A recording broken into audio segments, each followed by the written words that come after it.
নমস্কার বন্ধুরা, আমি জ্যোতিষ রঞ্জিত। আজ আলোচনা করব রাধা অষ্টমী তারিখ ও সময়। কৃষ্ণ জন্মাষ্টমী 15 দিন পর রাধা অষ্টমী পালন করা হয়। এইভাবে এটি সাধারণত ভাদ্রপদ মাসের শুক্লপক্ষের অষ্টমী তিথিতে পড়ে। রাধা অষ্টমী 2024 সালে 11 সেপ্টেম্বর পড়বে।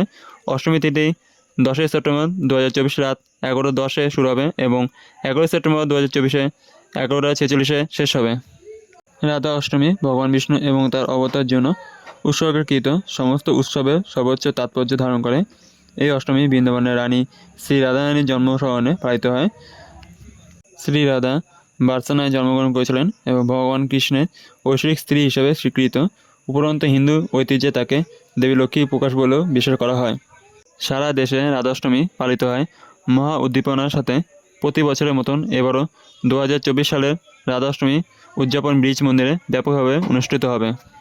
রাধা অষ্টমীর তাৎপর্য। সংস্কৃতে রাধা মানে সমৃদ্ধি। শ্রী ভগবদ্গীতা অনুসারে রাধাকে দেবত্ব, ঐশ্বর্য, আধ্যাত্মিকতা এবং মঙ্গলমতায় উৎস হিসেবে চিহ্নিত করা হয়। এছাড়া রাধারানী জগৎজননী নামে পরিচিত। গল্পের মতন দেবী রাধা এবং ভগবান শ্রীকৃষ্ণ আলাদা নয়, বরং একই আত্মা হিসেবে বিবেচনা করা হয়। এইভাবে ভক্তরা যদি ভগবান শ্রীকৃষ্ণের সাথে রাধারানীর কাছে প্রার্থনা না করেন তবে তিনি প্রার্থনা পূরণ করেন না। মা রাধা, যিনি ভগবান কৃষ্ণের হৃদয়ে বাস করেন, তিনি তার ভক্তদেরকে প্রচুর পরিমাণে আশীর্বাদ বর্ষণ করেন। উপরন্তু যারা শ্রীকৃষ্ণ জন্মাষ্টমীতে উপবাস পালন করেন তাদের রাধাষ্টমীতে উপবাস পালন করা উচিত। রাধা অষ্টমীর উপবাসের গল্প। শ্রী রাধা এবং ভগবান শ্রীকৃষ্ণের জন্ম ও বেড়ে ওঠা গোলকে। শ্রীদামা ও ভগবান শ্রীকৃষ্ণ একসময় একসঙ্গে ভ্রমণ করছিলেন।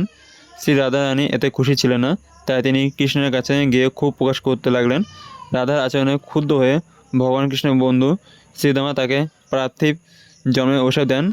রাধার ক্রোধের ফলে রাক্ষস হওয়ার অভিশাপও পেয়েছিলেন তিনি তখন ব্রিজ মণ্ডলে জন্মগ্রহণ করেন এবং বার্সানায় একটি পুকুরে একটি সোনার পদ্ম পাতার উপর পড়ে থাকতে দেখা যায়। যখন তাকে প্রথমবারের মতন পৃথিবীতে পাওয়া যায়, বৃষভানু এবং কীর্তি নামে এক অবিবাহিত দম্পতি তাকে আবিষ্কার করেন এবং তাকে দত্তক নেয়। অতএব দম্পতিকে তাকে দত্তক নেন। রাধা অষ্টমী যেদিন তাকে আবিষ্কৃত হয়েছিলেন সেদিনটি উদযাপন করে। উপরন্তু এটা বিশ্বাস করা হয় যে শ্রীকৃষ্ণ প্রথমবার রাধার কাছে আবির্ভূত হয়েছিলেন যে মুহূর্তে তিনি তার চোখ খুলেছিলেন। রাধারানী ভগবান কৃষ্ণের চিরকালের প্রিয়তম হওয়ার পরবর্তীকালে আধ্যাত্মিক শক্তিও বলা হয়। রাধা অষ্টমী পূজার বিধি। প্রতি বছরের মতন রাধা অষ্টমী 2024-এ মানুষকে অবশ্যই সূর্যোদয়ের আগে ঘুম থেকে উঠে স্নান করতে হবে। আরও তাদের অবশ্যই মন্দির পরিষ্কার এবং সজ্জিত করে পূজার শোভাযাত্রা শুরু করতে হবে। এছাড়াও ভক্তদের অবশ্যই উপবাস রাখতে হবে আন্তরিকভাবে। রাধাকৃষ্ণ অভিষেক রাধা অষ্টমীর অন্যতম গুরুত্বপূর্ণ আচার হিসেবে বিবেচিত হয়। এই আচারটি একটি পবিত্র পঞ্চামৃত দিয়ে ভগবান কৃষ্ণ এবং শ্রী রাধারানীর মূর্তিগুলিকে পবিত্র স্নান করার মাধ্যমে সম্পাদিত হয়। পঞ্চামৃত তৈরি হয় ঘি, দই, গুড়, ঘি ও মধু দিয়ে। পুরোহিত বা ব্রাহ্মণের অনুপস্থিতিতে যে কোনো ভক্ত এই আচার পালন করতে পারবেন।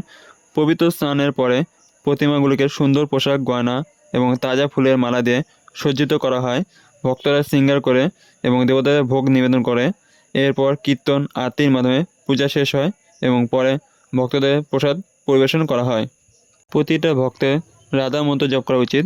ওম বৃষভানুজ্জায় বিদ্যমহে কৃষ্ণপ্রিয়া ধীময়ি তন্ন রাধা প্রচোদয়াৎ। এটা অত্যন্ত শক্তিশালী বলা হয় যদি কেউ জীবনে শান্তি ও প্রশান্তি অর্জন করতে চায়। সম্পূর্ণ ভিডিও দেখার জন্য আপনাদের অসংখ্য ধন্যবাদ। ভিডিওটি ভালো লাগলে লাইক, শেয়ার আর আপনাদের কোনো মন্তব্য থাকলে কমেন্টে জানাবেন এবং চ্যানেলটিকে সাবস্ক্রাইব করে বেল আইকন অন করে পাশে থাকবেন। আজকে আমার ভিডিও এখানে শেষ। দেখা হবে পরের ভিডিওতে।